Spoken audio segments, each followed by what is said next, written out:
What's up, everybody? We are back with my boy Adam Gradish. Man, what is going on? We're back once again. What's going on, man? It's been a minute. The draft came and went, and the dust is kind of settled, and now we're here and we're looking ahead. Yeah, we're sure definitely looking ahead right now. But so far, not too much going on. All you see these little contracts, and then the rookies sign their contracts. Now you're seeing some big fat contracts going on. So looking at the contracts, like we have yet to see Ayuk get his contract, and then you're seeing the contracts of the safety market, and you're seeing contracts of the quarterback going a little higher, man. Like your thoughts on those contracts, man? Yeah. Sorry, I got this door that's trying to stay open for me. But yeah, these contracts are crazy. And they're gonna get crazier. I mean, the basic concept, if you know anything about inflation, if you know anything about the salary cap, it's just going up at an exorbitant rate year in and year out because the NFL is really freaking good at making money. And so people are getting paid more. And so Detroit clearly is of the mentality of, we finally have a winning team. Let's not F it up and give Detroit fans like something to cheer about. And I'm all for it, man. Like, I think I'm for it in more ways than one. They have a championship team outside of their quarterback. It just, I don't know how you could watch that NFC championship game and say, yeah, Jared Goff's going to win us the Super Bowl. Like, bruh, if you had Brock Purdy back there for Detroit, it's 42-7, the final score. They absolutely take the Niners soul and it's done. And then they're going to give the Chiefs a run for their money in the Super Bowl. But Jared Goff is, again, listen, you give him a clean pocket, he'll just dissect you, with the best of them, right?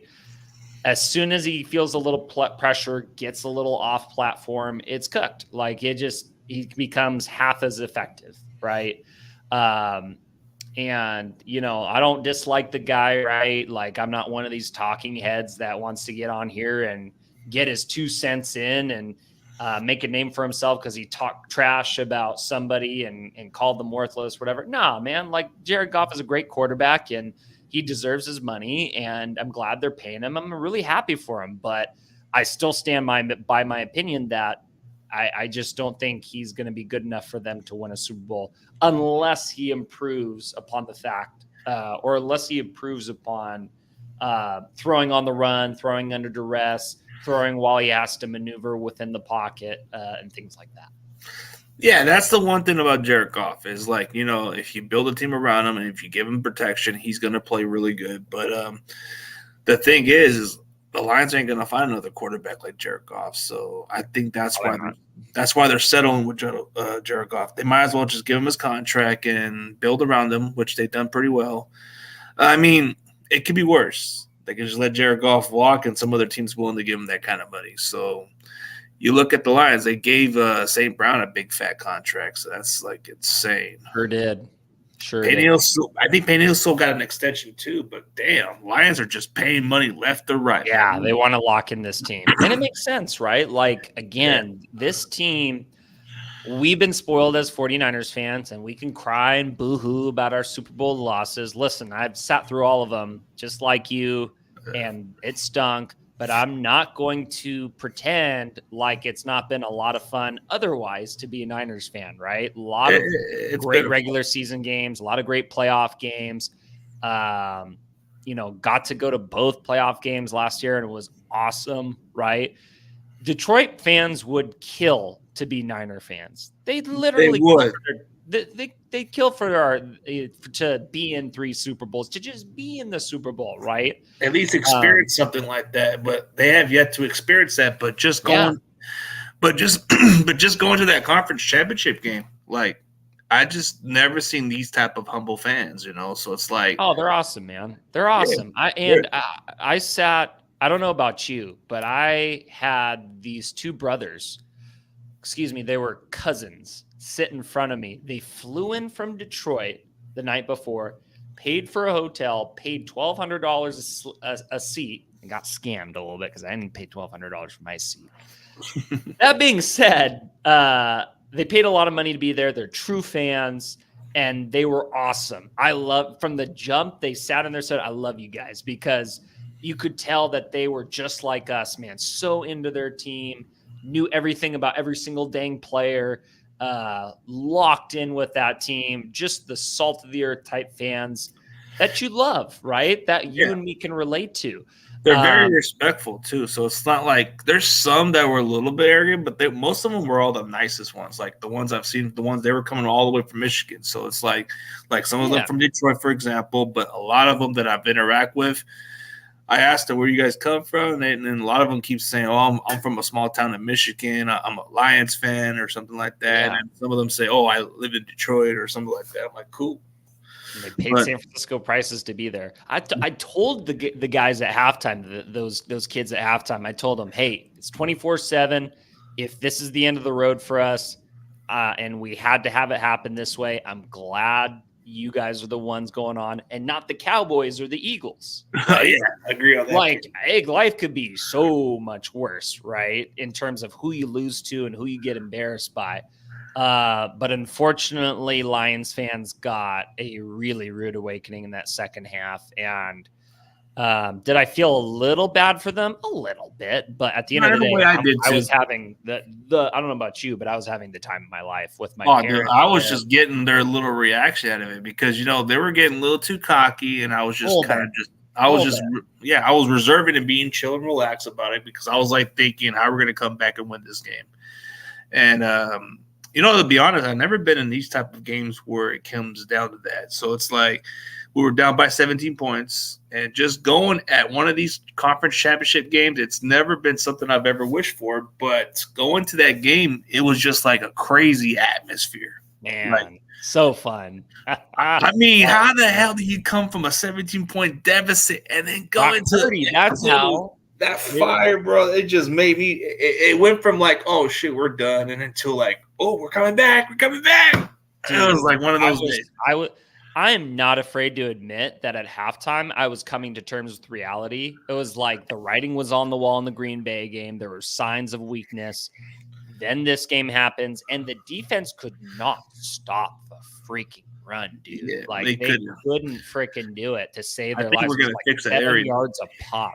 It was probably one of the most unlikely. I can't think of a more unlikelier comeback in my entire life watching the NFL, and we witnessed it. But again, Brock Purdy, let's underline, __underline. I shouted at the top of my lungs, Brock Purdy is him.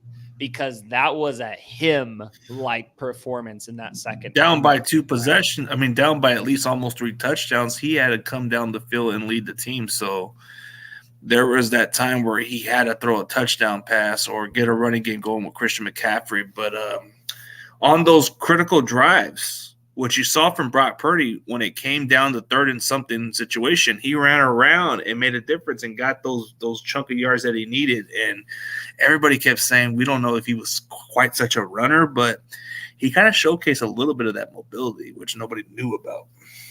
Yeah. I mean, he clearly, I think Logan Ryan, I don't know if you saw that Logan Ryan clip that he was talking about Brock Purdy.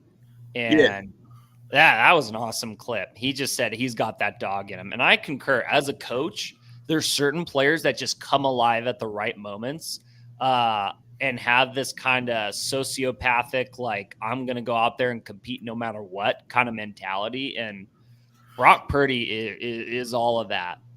He will never be as talented as Mahomes or Love or any of these guys with bigger arms. So what? Drew Brees didn't have that big of an arm either, right? They weren't the biggest people in the world, but they got the job done. So it's like – but one thing about Brock Purdy is I think he's always looking to improve everything. So it's like you see him trying to work on his arm strength better. So there's a lot of – he's going to have a full offseason training with these players because he didn't get that opportunity last year. So can you imagine what he could do with a full offseason training with his teammates and all that? I think the fact that we got to the Super Bowl, we were just too spoiled for that moment. But – I'll say this, man. if Brock Purdy is the real deal like he is, man, I think we got something special with this guy for the next decade. I mean, I think he's just scratching the surface of what he is. I agree. And my only disappointment with the 49ers is they didn't really upgrade the offensive line that much, right? Yeah. I truly think Purdy deserves better protect. Like no other, I cannot stress how few of quarterbacks, any quarterback outside the top 10 in the NFL is getting destroyed last year with that Niners O-line. Brock took so many hits. He was so agile, so mobile. Got the ball out so quickly, performed at such a high level. And here's the reality of the deal, CG. Brock Purdy is not as talented as some of the other quarterbacks in the league. We know that. What I will say is his accuracy is a talent for sure, right? Yeah. And it's not like he can't make those off-platform throws. He absolutely can, right? It's just the arm strength, right? And I think it really just starts and ends with arm strength. But what I do know is that because his arm strength is not plus, yeah. I know that he is going to have to be held to such a higher standard than a Patrick Mahomes, right? He's going to have to work that much harder to be elite. Pat Mahomes, man, I'm sorry, but the cat could probably, again, he played 3 god-awful quarters of football and still right? And still won because he's that talented, right? And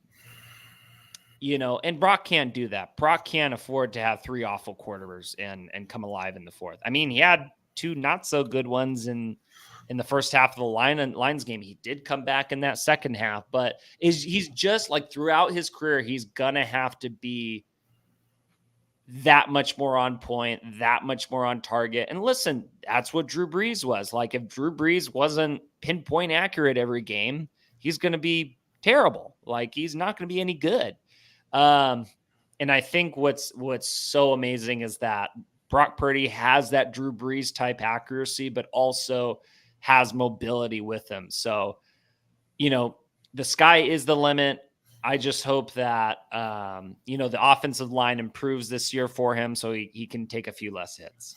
Yeah, that's what we're hoping for because, it's the protection on the right side. But, we did get Dominic Puny, so I don't know if he's going to be the guy that beat out for that starting job. But even when we had Feliciano, he was holding up pretty well. So maybe just the right tackle was the problem. A little bit of the center play could be an issue. And we had the solution in Colton McKivitz too, man. I was telling somebody over the weekend, I went to the Giants game Friday, and I was telling my buddy Nick, and I said, I cannot tell you how fuming I was when the Ravens picked Rosengarten.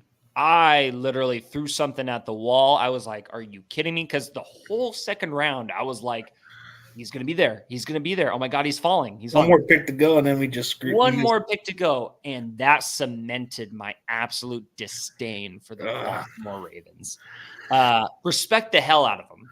I mean, in reality, I respect the hell out of them. Why did we give the Chiefs Kingsley San Mateo? Man, that's what really got me off.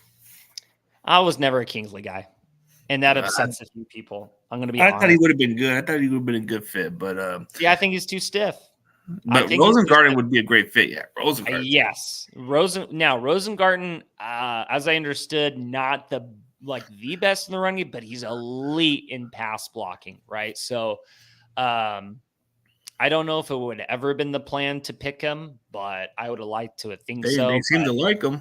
Not a Kingsley guy. And I'll tell you why. And CG, I'm not trying to pick a fight on live right now, but it's not you. It's not you. It's all the cats on Twitter that were in love with Kingsley, which is fine. Like we all have our guys we love. I mean, he's raw. He's got raw project. I think potential wise, maybe they're talking about his run blocking. It's not so like whatever. It's just pass blocking for me. Like I just don't think he is as athletic as I'd like him to be. I want if I'm putting together an O-line, I'm an NFL GM. I want dancing bears. All 5 positions. Dancing bears, yeah, okay. Right? They better be nimble. If I cannot envision them playing pickup hoops. We'll put it this way. If I can't envision them going to the rec center and balling out playing pickup hoops, mind you, Trent Williams, I believe according to somebody said it recently, but apparently like when he was in his early 20s, mid 20s, he could windmill dunk, right? So, and I know that like some of the best linemen, D linemen, O linemen, they all have that agility to be hoopers. I do not see that with Kingsley, right? I hope I'm wrong. I hope he proves me wrong. And if he's listening or somebody is related to him and he's listening, I wish him nothing but the best. And I hope he balls out and he makes me look like a fool. But if I have learned anything from all my years watching tape, watching O-line tape, evaluating O-linemen, I just think he was good enough at the college level to move. But what happens when you face those edge rushers that are running 4.5s and 4.6s? It'd be challenging. That can move like Max Crosby, right? I just don't think he has the recovery in him. Now, he could develop, right? All these things could happen. Just not, I just don't, like, from what I saw, I thought there were other more athletic linemen in the draft that I would rather have, and athleticism is everything to me when evaluating O-line. I mean, that's fair enough. I mean, I've heard some mixed reviews of him being more of a project, so it kind of just seemed like maybe he wasn't worth the flyer. But Rosengarten was exactly who we needed to get. But man, yeah, there was quite a few dudes we missed out on. Like, man, if we wanted a starting caliber guard besides Puny, we could have got Mason McCormick. Man, I was pounding that table for that guy. You're gonna hate me, CG. I'm not a big. You're not too big on the small school guys, huh? But I'm a JUCO coach. I want the small school guys, the underrated, slept on dudes, all out, right?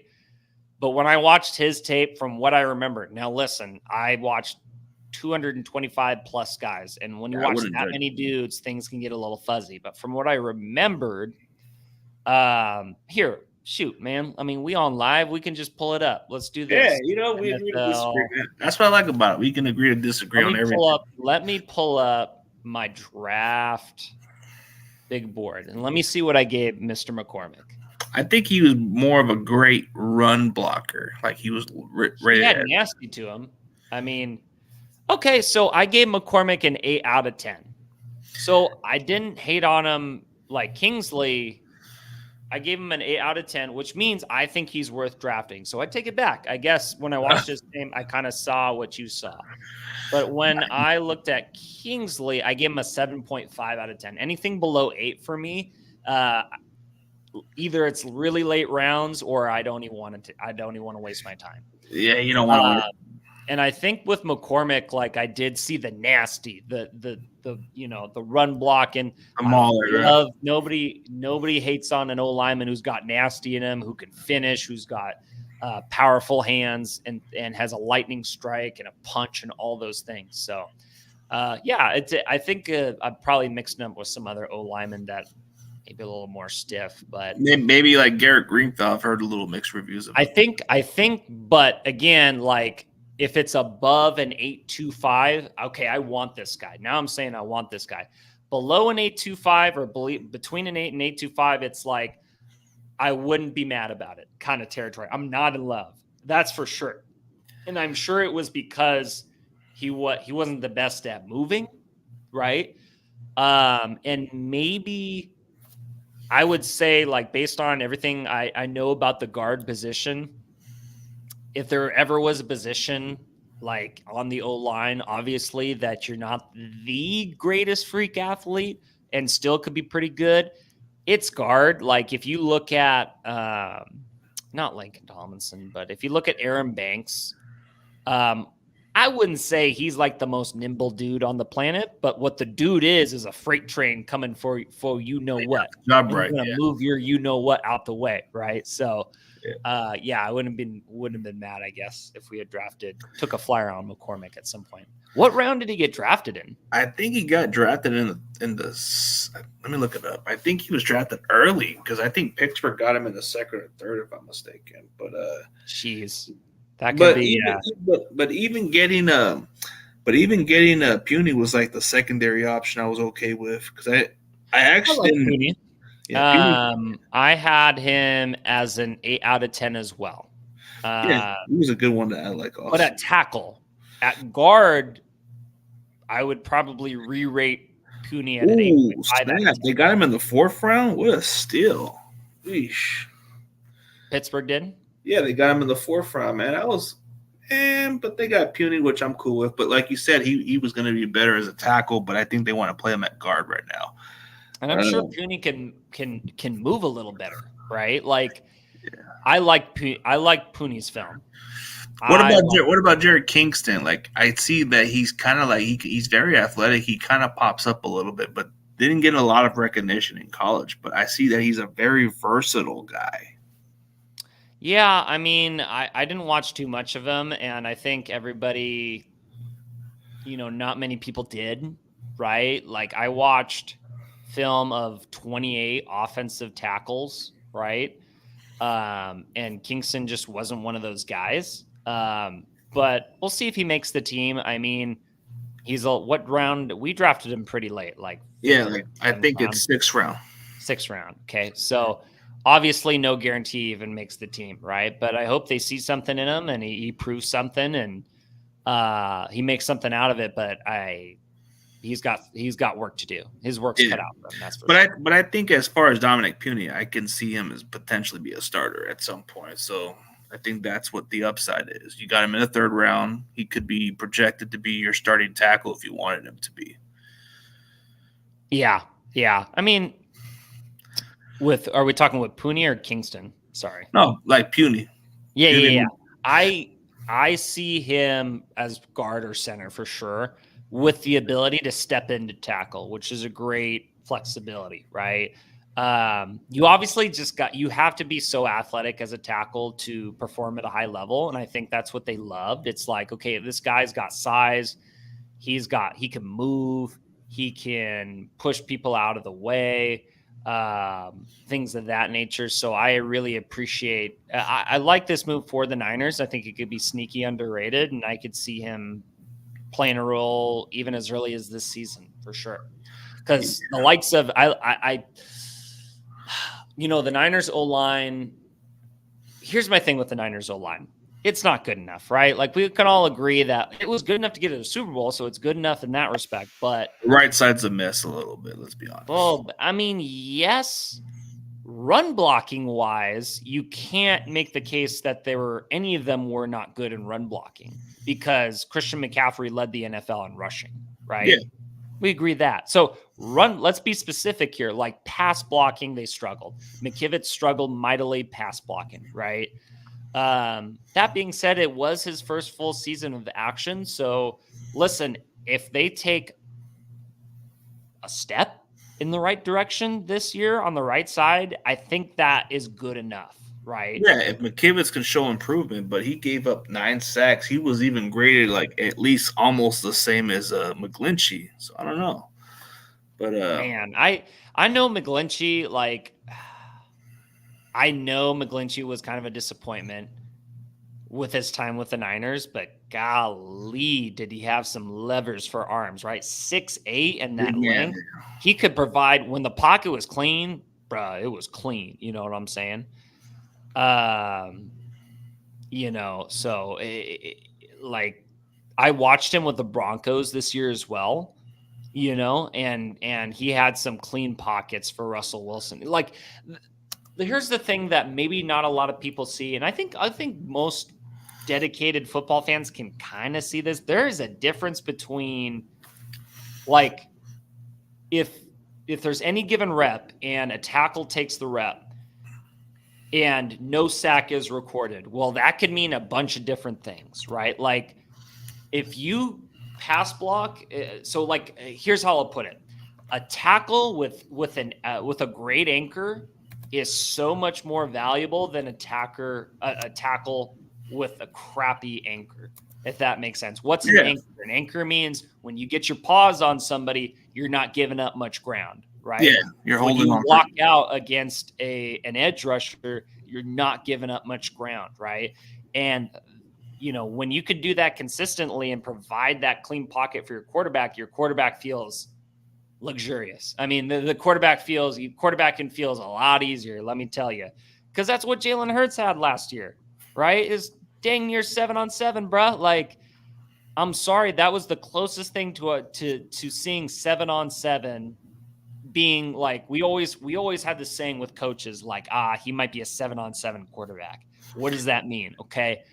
Well, that means he's cool when there's no pressure in his face, but when there's a little pressure in his face, things not cool anymore. You know what I'm saying? So, and that's what we saw with Jalen Hurts. Now, I like Jalen Hurts.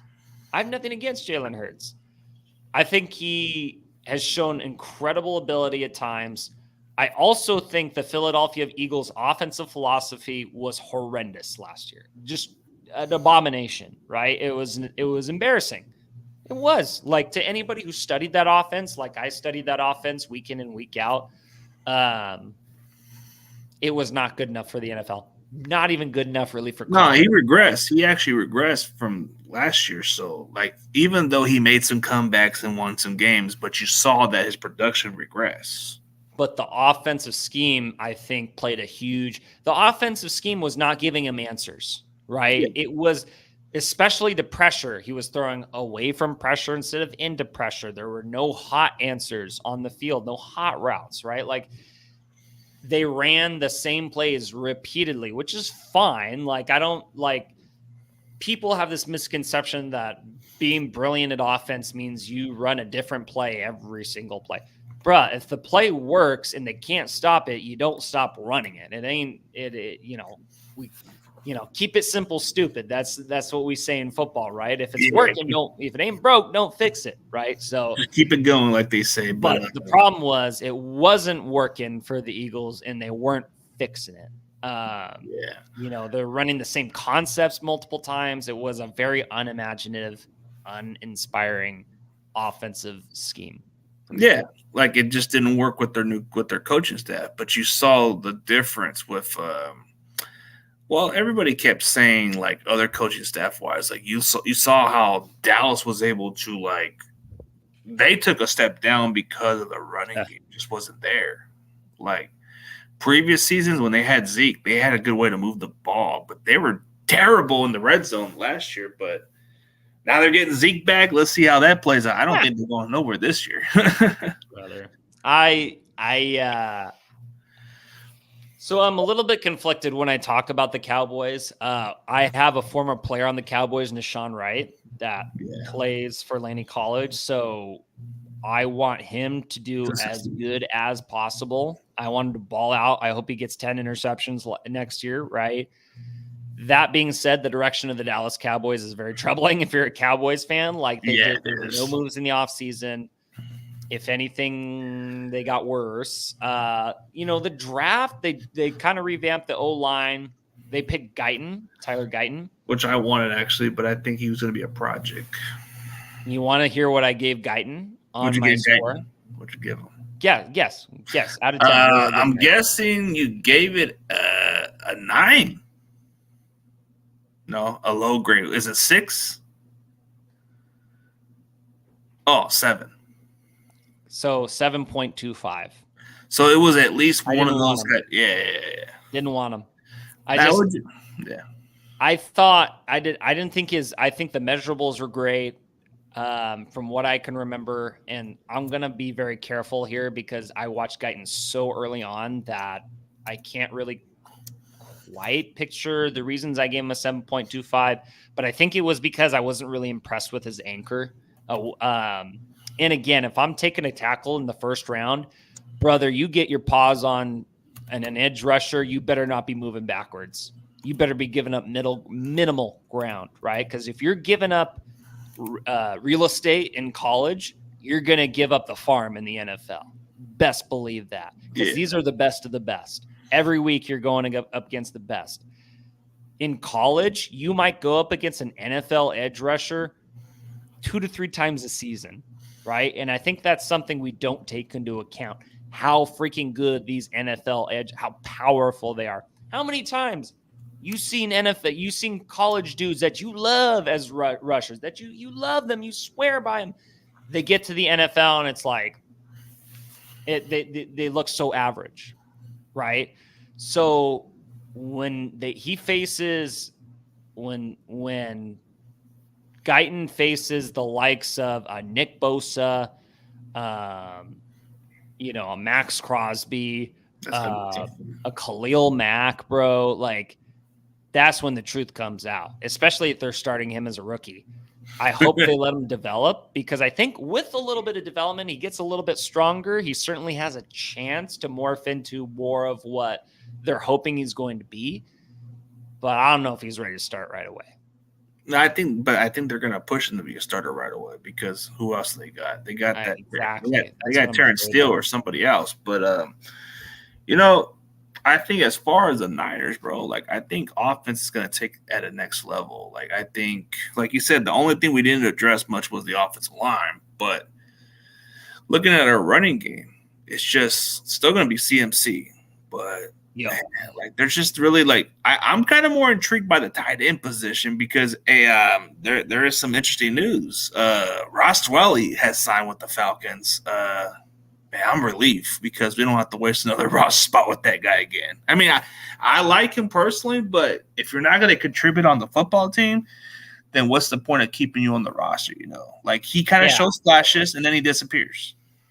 Yeah. It's clear that it was time for him to move on, and he moved on. He got paid, so good for him. I'm really interested to see how the second tight end spot pans out with the Niners behind George Kittle. Certainly will be interesting. I was kind of hoping they would draft somebody like a Ben Sinnott in the draft, maybe Theo Johnson, maybe in the later rounds, Jared Wiley, right? And of course, the Chiefs got Jared Wiley. Oh my God, we all know he's going to turn into the next problem, right? And they're going to run two tight end sets. Literally, I can't. I'm so glad they're in the AFC. That's our only saving grace with those guys. Sanders was a good one too. Sanders was another good one, but he went to the fourth round, I believe, to the Panthers. Yeah, I mean, he was. I thought it was an interesting group of tight ends this year in the draft. I thought there was, Brock Bowers is the clear all-world stud, and the Raiders are going to be stoked to have him. They got two tight end sets with Michael Myers, so that's going to be intriguing, even though I can't stand him, but they got the best center in the draft. George Kittle and Brock Bowers. Man, that's borderline a cheat code, man. And, who's to say with Brock Bowers that he can't replace – here's my thing. Like, why can't you replace – I love Juice. Listen, I love Juszczyk, right? But it's clear that his time with the Niners might be coming to an end anyway. I would not have been mad if the Niners traded up to get Brock Bowers. But he was – I mean, where did the Raiders pick? They picked pretty high up in the draft. 13, it was number 13, I believe. Yeah, that would have taken a lot for the Raiders. And they're probably not – and knowing the Raiders, they're not going to deal with the Niners anyway. Mark Davis hates the Niners. Does he, or is he kind of low-key, kind of like – I've heard mixed rumors that he actually I've heard his father would not deal with the 49ers for anything, and he obviously takes after his father. So – until the Raiders and Niners make a trade, I'm inclined to believe that, to be honest. No, but I've heard some mixed stuff that he actually admires with the Niners too. I don't know. I'm sure, but like I'm sure and you could be right, but just as a means of PR, like PR 101, like the Raiders fans are not going to jive with dealing with the Niners, right? Yeah, they wouldn't do that kind of. It would look so bad optics wise to let the Niners, who have been kicking the Raiders, for many years, down the block for years, been outclassing them in pretty much every single way possible, and then you give them the 13th pick in the draft. I've heard there's different businesses they wouldn't want to do business with. They don't even want to do business with the Rams also, from my understanding. Maybe they don't like Stan Kroenke. I don't know. Something about him, because I've heard that there's been talks that Rams were trying to make a move to get Khalil Mack, and they refused to give him that offer too. So there's something there between, I guess, like you said, Kroenke and Barry. They don't like each other. I don't know. But the Spanos, they seem to work well with them sometimes. Yeah. It's interesting, right? Like the the little inner workings. It would be kind of funny Ira. if they do. It would be kind of funny if they actually let that happen, where we make a trade with the Raiders and they give us somebody and we get something, and the fans will have a mixed reaction. That'd be kind of funny. Jeez. I know, man. It'd be crazy, man. It'd be freaking crazy. Imagine if they give us Max Crosby and we give him one of them draft picks and they freak out. That'd be kind of funny. That'd probably be the worst day for them. I'm sure they would have had to trade Max Crosby if he didn't force them into hiring their current head coach. Yeah, I think, but he's gonna stick around where he's at. So I think that's what it is. But yeah, you can just see how that reaction would just blow up the roof like that if they did something like that. They would never do that. I'm so interested to see how they do. I could see the Raiders winning 8 games this year. Like they're more mid right now. Like 8 to 9 wins. They would at least make improvement, but like going further wise, I don't think they're going to be a threat to the Chiefs. Tough, man, because it's going to be. I like what I'm seeing from the Chargers. I think the Chargers are definitely going to make a. You have to figure the Chargers are going to be a force to reckon with. You have to figure the Chiefs are going to be a force to reckon with, but the Broncos are going to be. Right. I know, like how many quarterbacks are they going to go with? They just got Bo Nix. They just got Zach Wilson, man. What is this Denver quarterback carousel going to end, bro? It's just they haven't been the same since Peyton Manning.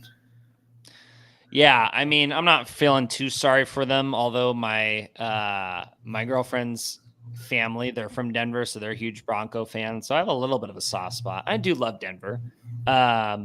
But that being said, they had, I was there when Manning won his second, third?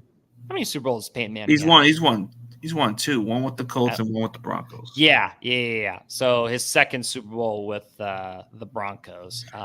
He had 4 appearances where he was 2-2 in the Super Bowl. Yeah, that makes sense.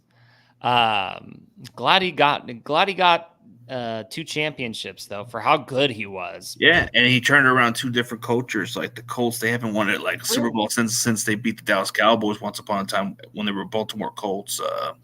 You had like the Broncos, they were like a good team under Mike Shanahan for many years too. So it was like, but we're trying to hope that Kyle can do what his dad did, win consecutive championship, and he hasn't done it yet. So yeah. Well, I mean, we'll see what happens. I mean, I'm going to be honest, in my heart of hearts, I'm going to come to, for at least this regime, it's very clear that there's a huge wall. Like they're plenty good enough to win a Super Bowl, but just mentally, like for whatever reason, they can't get it done in the big game. And I'm just like, maybe this is more out of protecting my own sanity, but I'm just kind of accepting the fact that the Niners may never win a Super Bowl or may not win a Super Bowl for a long time. Or they might just do it this year, It's possible. Never say never, but like we've got the talent to get there. It's just finishing at the end. And we've been so close. Realistically, we could have 8 Super Bowl. We could have 8 Super Bowl wins right now. Right now, but it's just a lot of those missed opportunities and all that stuff, and it's just 5-yard line against the Ravens, 10-point lead against the Chiefs the first time. All the opportunities we had in the latest Super Bowl. Those last 2 Super Bowls has to come down to the Chiefs, man. The Chiefs are just pretty much just taking away what we had. My request, honestly, CG, is the next time they make the Super Bowl, not only they win it, but give me a dang show. I deserve strobe lights and confetti and freaking dude. This is what we deserve, right? Like we deserve a Super Bowl parade. Like, we deserve a parade over there. Down passes from Brock Purdy. I need freaking 3 interceptions by the defense. Like, it better be a party of a game because it better be a defensive shutdown where that opposing offense doesn't do nothing, and plus they're starting quarterback. But for me, it's like, what about the offense having a statement game? Yeah, like what about the Niners with Joe Montana and Steve Young? What were they known for in the Super Bowl? Offensive showcase. Showcase. You saw that with Steve Young. Yeah, Steve Young threw dang 6 touchdown passes in the dang Super Bowl, which is man. part of, like, nobody has broken it yet. So No, to me, that record's never going to get broken in my lifetime, more than likely, right? Our lifetime. we're never gonna see that. So Yeah, like you saw a show when you saw the Niners in the Super Bowl. Now it's like, well, geez, we get out a little bit of a lead and it's just like somewhere in the middle, and I'm just done with it. there's a side of us saying, there's like a side of our fan base saying, man, those damn refs. But at the end of the day, you can't let the refs determine the outcome of the game. You can't really determine that. I mean, I agree to a certain extent. I think, but I also understand that officiating is harder than it looks. It's not as easy as everybody thinks, but sometimes, yeah, there is a little questionable calls, but you can't let it determine the outcome when you got to play your best and not let it come down. Yeah, I mean, at the end of the day, I blame our offensive line more than I blame the referees. I can't sit here with an honest integrity. Yeah, I blame Kyle's play calling more than the officials too, because sometimes Kyle can be a little yeah. Ooh. Speaking of the Seahawks, like, as their team, they're still building from scratch. So, that team is still going to have to, they're going to have to adjust with a new head coach. So they're getting a bunch of – their defense is going to be a little different now because they're going to try to run a Baltimore defense. I mean – I like what they've been doing, man. Like, I like their draft. I think – let's look at the Seahawks draft real quick. Oh, they drafted, great values at D tackle from Texas. I mean – let's go through it, man. Yeah, I got it right here. Let's see. I love Byron Murphy as far as that pick. Dude, so let's start there. Byron, that's not Byron Murphy. That's Byron freaking Murphy, man. That dude is the best D tackle in the draft. He reminds me a little bit of Aaron Donald. Like he got bully in him. Like he's got film that makes you that makes you stop in your tracks. He's got film that it's pretty jaw dropping what he can do and how strong he is and how athletic he is. He kind of Christian Haynes, not a big Christian Haynes guy, but I could see him being a solid great NFL value too. Yeah. The 4th round pick, Tyrese Knight. Let's see if I rated Tyrese. I think he's a capable starting linebacker. I think he's more of a coverage guy that they're looking for. Huh. I don't know. I mean, listen, the head coach knows about defense, so I'm sure that he's going to be something pretty good, right? Yeah, because I think he's got solid speed. I think he's a very solid coverage guy at UTEP. So I've heard a little mixed review of him. Yeah, AJ Barner, Michigan, not a big AJ Barner guy. I think he'll be a solid tight end. I don't think he'll be the world's greatest tight end based on what I saw. Nehemiah, there was some hype on this kid. There was a lot of hype on that kid a little bit. Nehemiah Pritchett, the corner from Auburn. I did not rank him very highly, but I fully accept that corner film can be deceiving, especially when you're relying on YouTube to grade it. Yeah. Or to look at it and evaluate it. So I'll leave that up for – but he's a 5th round pick. Like, it's not like they thought the world of him. Now, the sleeper of their entire class is Sateo Lomea, I think is how you pronounce his name. Yeah, the one from Utah, the offensive lineman. I loved his film. I actually really loved his film, and I thought he was a sleeper, and I can see why they picked him. DJ James, I gave a very high corner grade to. I gave him an 8.35 out of 10 based on the limited film I had. So I think that could be a sleeper as well. And then they took tackle Michael Jarrell from Finlay, and I couldn't tell you the first thing about him. Yeah, he's probably somebody we don't even know. But yeah, exactly. You see what they're doing in the draft. They're getting foundation stuff. But they got 2 Auburn cornerbacks, bro. So I guess they went shopping over there at the Dollar General, I guess. I'll just play. Yeah, I mean, we'll see how it pans out. But listen, man, I think the Seahawks are going to be competitive. They're going to play the hardest year. I think, man. So Seahawks Eddie, man, you got to talk to me about that combo you have on that D line now. You got Byron Murphy, you got Leonard Williams now. Woo-wee. That is a mean freaking interior D line, brother. That is mean as it gets. But I think the Cardinals, they could very well have the best, like top 3 interior D line, maybe the best interior D line in the NFL. So with the talent they got, yeah, they could, because Leonard Williams is still good, but man, that dude, he was wrecking the Eagles. He was bullying the Eagles when they played what was it, Thursday night. I was in Jacksonville watching that. That was awesome. So wait, that game was I think that game was on Monday night. Or Monday night. That's right. Yeah, it was Monday night because of that little miracle they had last year. He's being realistic about it. But then you look at the Rams pick, as much as I hate to say it, they did pretty well in the draft, because not only that they addressed like edge rush and D tackle, bro, they had other areas they actually improved. They got a guy in the secondary they need to replace. There's different holes they need to improve on. But I think they did pretty well out of all the draft. I mean, you look at the Cardinals, I got to wait and see what they are. I like what they did so far in the draft. There's quite a few players I did want it from the Cardinals, but they took them. Okay, so give me 1 second here. All right, here we go. All right, so the Rams, Jared Verse.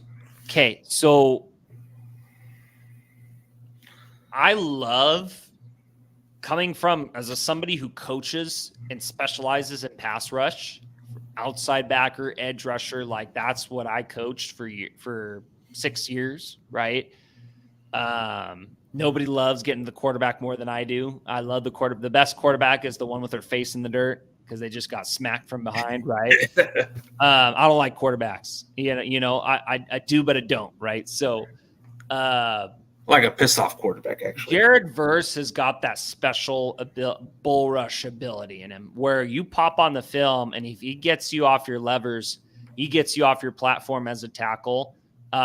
You are going 100 miles an hour into the quarterback, right? He could sack you without touching you, kind of a deal, right? Because he could just back up the offensive lineman in him.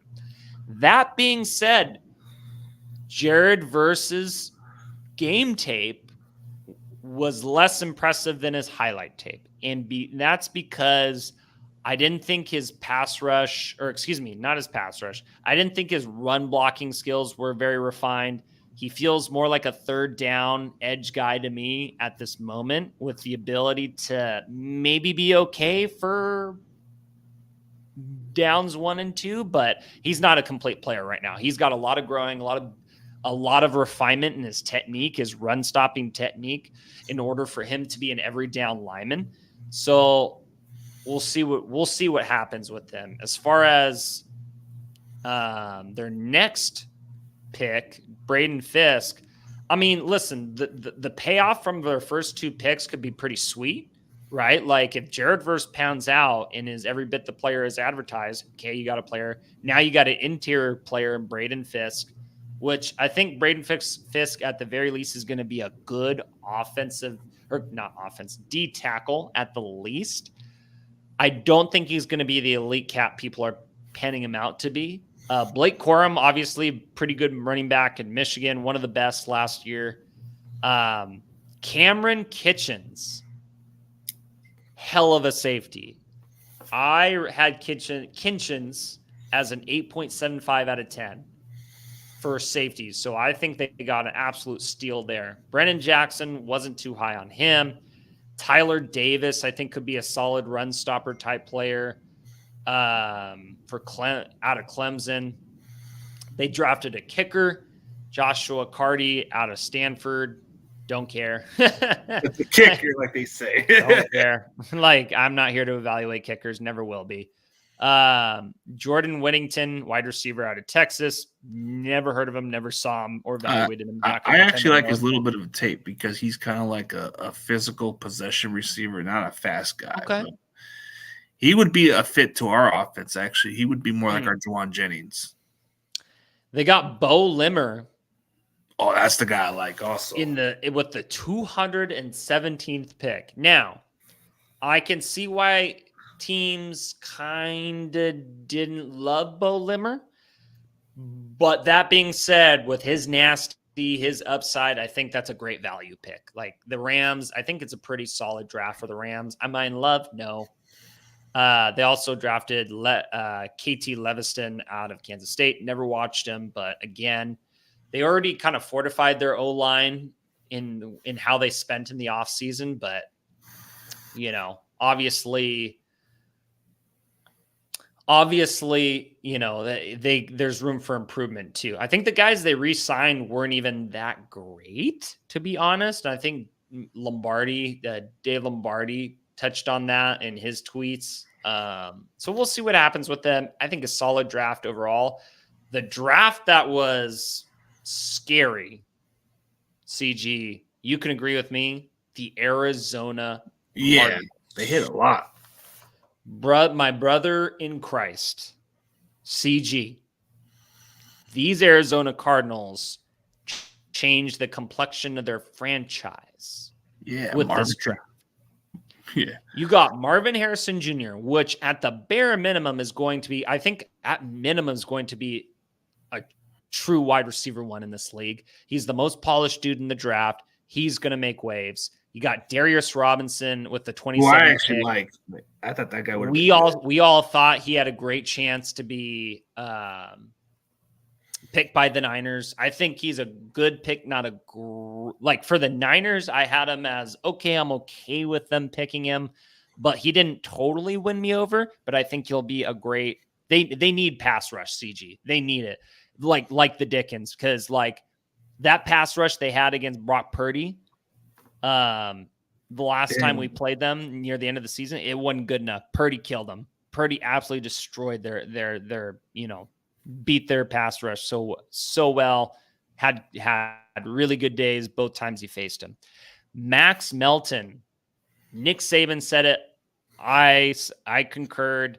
Max Melton might be one of the better steals of the draft.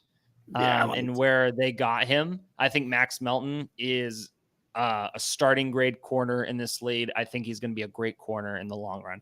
They got the best running back in the draft, Trey Benson out of Florida State. Dude, he's going to be awesome. Isaiah Adams, tackle out of Illinois. I believe I graded him. I thought he was a 7.5 out of 10. Wasn't in love, but I think he'll be solid for him. Tip Ryman. We all wanted Tip Ryman. I wasn't a big Tip Ryman believer at first. I was kind of flipped to, I was shown the light. We'll put it that way. I did a little more digging with the help of some people on Twitter. And I said, you know what? This guy could be pretty good. They got another corner in Elijah Jones. They got Dadrian Taylor Demerson, safety out of Texas Tech. Well, they drafted really dude. And my favorite sleeper, Xavier Thomas out of Clemson. I think he could be possibly a better pass rusher than Darius Robinson. Ooh. And you remember this moment when I said that. And if he comes on the scene this year and he gets more sacks and is more productive than Darius Robinson, or they're the dynamic duo, you heard it here first. Oh, yeah, Christian Jones, offensive tackle from Texas. I think he'll be all right. Tajon Palmer. You got a receiver out of UAB. Love the Dragons out of Alabama. And then another Corden, Jaden Davis. This to me has to be the best draft in the NFC West, just sheer talent wise. I think this is the draft.